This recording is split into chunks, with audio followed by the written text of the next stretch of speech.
Welcome to it live from the JSE. Looking at the Aussie up 0.2%. We did have trading statements out from Pepkor, Astral Foods, as well as another company releasing results as well, Altron. They published their trading statement saying that they are starting to see some growth when it comes to that Bytes demerger. When it came to Astral Foods, they flagging a profit drop in the first half of their earnings. However, Pepkor in positive territory, that share price reacting positively, and that's on the back of the company releasing a trading statement saying that they are seeing a surge in profit, flagging that announcement as well as an increase in market share. But let's have a look at what was happening rather on the Asian side. Markets on that front a little bit mixed, with the Nikkei up at least about 0.2%.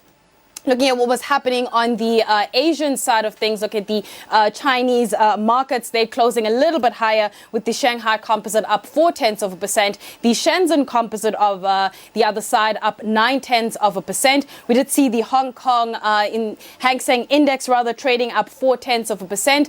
Looking at what was happening on the European side, markets slightly lower, of course, as investors continue to digest economic data, and everybody's looking forward to that Fed announcement that we are expecting a little bit later on. But the current markets picture as it stands, the German DAX up 0.3%. The French CAC on that particular front up 0.6%. And of course, we have the FTSE 100 up 0.5%. On the US side, stock futures looking mixed as well. Again, it's earnings season. We are expecting some big numbers coming out this week. We are expecting the Fed announcement, as I've mentioned, a little bit later on, as well as GDP numbers coming out tomorrow, as well as jobs numbers coming through. But to get into details as to what has been playing out on the market side over the past couple of days and probably going into the rest of the week, we are joined by Michael Traherne from Vestec Asset Management. Michael, thank you so much for your time.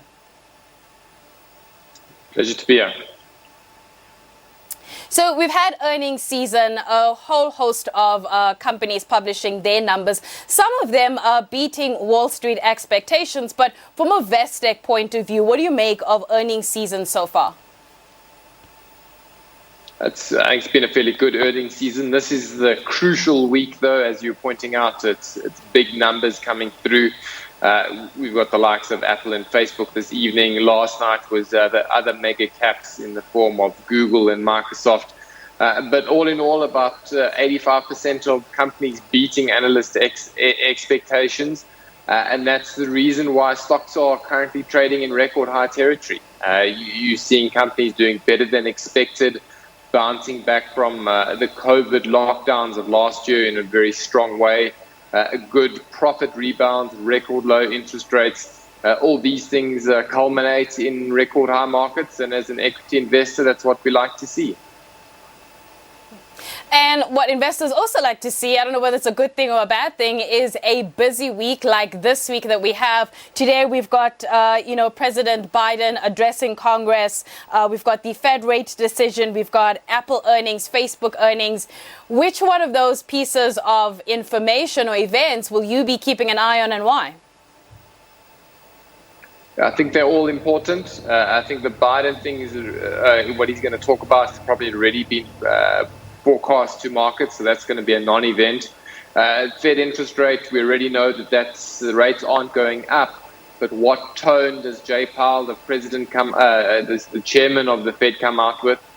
Do they continue to say they're going to keep interest rates lower for longer? Interest rates are a very, very key component of equity markets and currency markets, so it's something very important to look out for. And then obviously Apple, the world's biggest company, and operates in all countries globally. So what happens, we get a good insight into how they've done globally.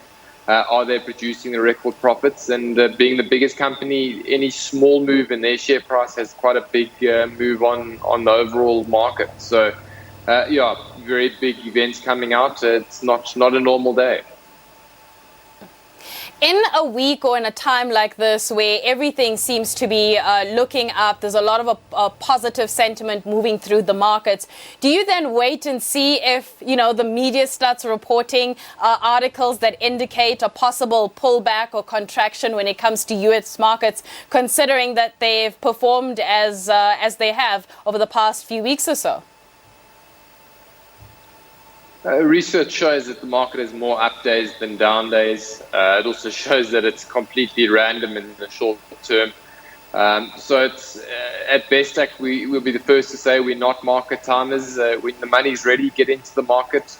You never know what happens with numbers. For example, Google's up 4% this morning because of very strong numbers yesterday. If you had been sitting on the sidelines waiting for a pullback, you've now missed that opportunity. So don't get cute, execute. The significance of tomorrow's GDP Q1 numbers from the US and those weekly job claims, do you think it'll be something that is a big event or non-event, kind of like the President Biden joint Congress meeting? The jobs numbers probably not much of an event because it happens so often. GDP read is a lot more significant. It shows the US how quickly they've rebound from COVID and which sectors are rebounding. The market's pegged in quite aggressive growth. If it's in line with that, we'll probably see markets hold.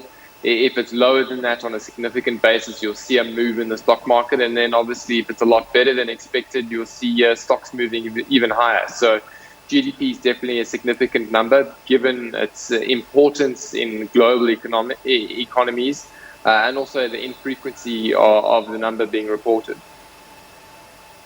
Are there any key themes that you believe might dominate market sentiments over the next week or so? No doubt the continued market earnings. Share prices are driven by future expectations of profits from companies. And that's very much determined by what management say on earnings calls over the next week.